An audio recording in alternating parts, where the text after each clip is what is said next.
നമ്മുടെ ഇന്നത്തെ വിഭവത്തിൻ്റെ പേര് കേട്ടിട്ട് ആരും പേടിക്കണ്ട കേട്ടോ. പേര് പോലെയൊന്നുമല്ല, നല്ല ടേസ്റ്റിയാണ്, അതേപോലെ തന്നെ നല്ല ഹെൽത്തി ആയിട്ടുള്ളൊരു സ്നാക്കാണിത്. ഇതിൻ്റെ പ്രത്യേകത എന്താണെന്ന് വെച്ചാൽ നമുക്കൊന്നും കട്ട് ചെയ്യാനോ അല്ലെങ്കിൽ പൊരിക്കാനോ ഒന്നും നിൽക്കണ്ട. വളരെ പെട്ടെന്ന് സിമ്പിളായിട്ട് നമുക്ക് ഉണ്ടാക്കാൻ പറ്റും. മുട്ട ഇഷ്ടമുള്ള എല്ലാവർക്കും ഇത് എന്തായാലും ഇഷ്ടമാകും. അപ്പോൾ ഒട്ടും വൈകാതെ നമുക്ക് വീഡിയോയിലേക്ക് പോകാം. അതിന് മുമ്പായിട്ട് നമ്മുടെ ചാനൽ സബ്സ്ക്രൈബ് ചെയ്യാത്തവർ ആരെങ്കിലും ഉണ്ടെങ്കിൽ ഒന്ന് സബ്സ്ക്രൈബ് ചെയ്യാം. അതിൻ്റെ കൂടെയുള്ള കുഞ്ഞു ബെല്ലൈക്കണും ഒന്ന് പ്രസ് ചെയ്യണേ. അപ്പോൾ നമ്മുടെ ഈ സ്നാക്ക് ഉണ്ടാക്കാൻ വേണ്ടിയിട്ട് ഞാനിവിടെ 4 മുട്ട പുഴുങ്ങിയിട്ട് അതിൻ്റെ തോലൊക്കെ കളഞ്ഞ് വെച്ചിട്ടുണ്ട്.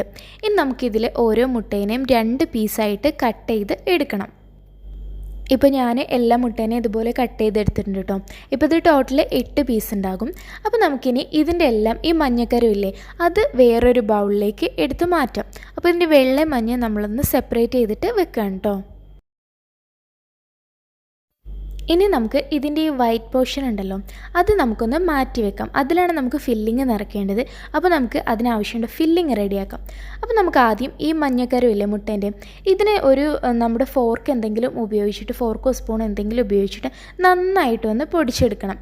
അപ്പോൾ ഞാനിപ്പോൾ ഒരു ഫോർക്കാണ് യൂസ് ചെയ്യുന്നത്. ഈ ഫോർക്ക് വെച്ചിട്ട് ഞാൻ ഇതിനെ നന്നായിട്ടൊന്ന് മാഷ് ചെയ്ത് എടുക്കുന്നുണ്ട്. ഇനി നമുക്കിതിലേക്ക് കുറച്ച് സാധനങ്ങൾ ചേർത്ത് കൊടുക്കാനുണ്ട്. അപ്പോൾ ഞാൻ ആദ്യം എടുത്തിട്ടുള്ളത് കുക്കുംബറാണ്. നമ്മുടെ കക്കരിയില്ലേ അതിന് ഞാനൊരു ഗ്രേറ്ററിൽ വെച്ചിട്ട് ചെറുതായിട്ട് ഗ്രേറ്റ് ചെയ്ത് എടുത്തതാണിത്. ഒരു കുക്കുംബർ കംപ്ലീറ്റ് ഉണ്ട് കേട്ടോ. അതിൻ്റെ തോല് കളഞ്ഞിട്ട് ഇതുപോലെ ചെറുതായിട്ട് ഗ്രേറ്റ് ചെയ്തെടുക്കുക. അപ്പോൾ ഞാൻ 4 മുട്ടയിലേക്ക് ഒരു കുക്കുംബർ കംപ്ലീറ്റ് എടുത്തിട്ടുണ്ട്. അപ്പോൾ ഈ കുക്കുംബർ ഇതിലേക്ക് ചേർത്തിട്ട് അതിനെ ഈ മുട്ടയുടെ മഞ്ഞക്കരുമായിട്ട് നല്ല പോലെ മിക്സ് ചെയ്തിട്ട് എടുക്കണം. ഡെവിൾഡ് എഗ്സ് ഈ ഒരു രീതിയിൽ ചെയ്യുന്ന റെസിപ്പി എനിക്ക് പറഞ്ഞു തന്നത് എൻ്റെ കസിനുണ്ട്, മാജി എന്ന് പറയും. അവരാണ് എനിക്ക് പറഞ്ഞു തന്നത് കേട്ടോ. അപ്പോൾ ഈ ഡെവിൾഡ് എഗ്സ് ഒരുപാട് രീതിയിൽ ചെയ്യാം, പക്ഷേ ഇത് ഏറ്റവും സിമ്പിളായിട്ട് നമ്മുടെ കയ്യിൽ എപ്പോഴും ഉണ്ടാകുന്ന സാധനങ്ങൾ വെച്ചിട്ട് ചെയ്യുന്ന രീതിയാണ്. ഇനി നമുക്കിതിലേക്ക് കുറച്ച് ഉപ്പ് ചേർത്ത് കൊടുക്കാം. അപ്പോൾ നമ്മുടെ ആവശ്യത്തിനുള്ള ഉപ്പ് ചേർത്ത് കൊടുക്കാം. അതേപോലെ നമുക്കിനി എരിവിന് വേണ്ടിയിട്ട് കുറച്ച് കുരുമുളക് പൊടിയും കൂടി ചേർത്ത് കൊടുക്കണം. അപ്പോൾ നമ്മുടെ എരിവിനനുസരിച്ച് ചേർക്കാം, പക്ഷേ ഒരുപാട് സ്പൈസി ആക്കണ്ട കേട്ടോ. അപ്പോൾ ഈ ഉപ്പും കുരുമുളക് പൊടിയും കൂടി ചേർത്തിട്ട് ഇതുപോലെ നന്നായിട്ടൊന്ന് മിക്സ് ചെയ്തെടുത്തിട്ടുണ്ട്. ഇനി നമുക്കിതിന് ചെറിയൊരു പുളിരസം കൊടുക്കാൻ വേണ്ടിയിട്ട് കുറച്ച് വിനാഗിരി കൂടി ചേർത്ത് കൊടുക്കാം. അപ്പോൾ ഞാനിപ്പോൾ ഒരു 1/2 ടീസ്പൂണൊക്കെ എടുത്തിട്ടുണ്ടാവുള്ളൂ കേട്ടോ വിനാഗിരി, അത്രയും കുറച്ച് മതി. പിന്നെ നമുക്കിതിലേക്ക് മയണൈസ് ചേർത്ത് കൊടുക്കണം. ഇതിൽ മെയിനായിട്ടുള്ള ഒരു ഇൻഗ്രീഡിയൻറ്റ് ഈ മയണൈസാണ് കേട്ടോ. ഞാനിപ്പോൾ ഇവിടെ ഏകദേശം ഒരു ടേബിൾ സ്പൂണോളം മയണൈസ് ഇതിലേക്ക് ചേർത്ത് കൊടുത്തിട്ടുണ്ട്. ഈ മയണൈസും കൂടെ ചേർത്തിട്ട് നല്ല പോലെ മിക്സ് ചെയ്യുക എല്ലാം കൂടി. അപ്പോൾ ഇത്രയേ ഉള്ളൂ ഇതിൻ്റെ ഫില്ലിങ്ങിൽ ചേർക്കാനുള്ളത്. ഇപ്പോൾ ഇതിൻ്റെ ഫില്ലിങ് ഇവിടെ റെഡി ആയിട്ടുണ്ട്. നല്ല സിമ്പിളാണ് റെഡിയാക്കാൻ കേട്ടോ. അപ്പോൾ കുരുമുളക് പൊടീൻ്റെ അളവൊക്കെ നമ്മുടെ എരിവിനനുസരിച്ച് നമുക്ക് തീരുമാനിക്കാം. ഇപ്പോൾ നമ്മുടെ ഫില്ലിങ് റെഡിയായി.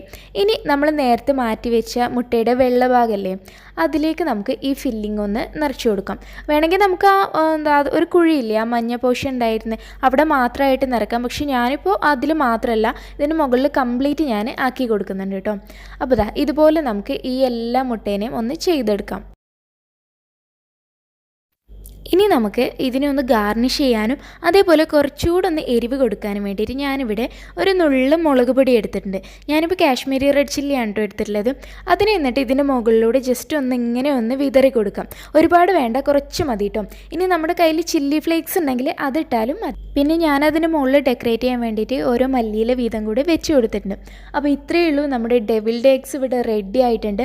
നല്ല ടേസ്റ്റിയാണ്, അതേപോലെ തന്നെ നല്ല ഹെൽത്തിയുമാണ്. അപ്പോൾ എല്ലാവരും ഒന്ന് ഉണ്ടാക്കി നോക്കുക, കുട്ടികൾക്കൊക്കെ എന്തായാലും ഇഷ്ടമാകും. അപ്പോൾ ഇൻഷാ അല്ലാഹ് മറ്റൊരു നല്ല റെസിപ്പിയുമായിട്ട് നമുക്ക് നാളെ വീണ്ടും കാണാം.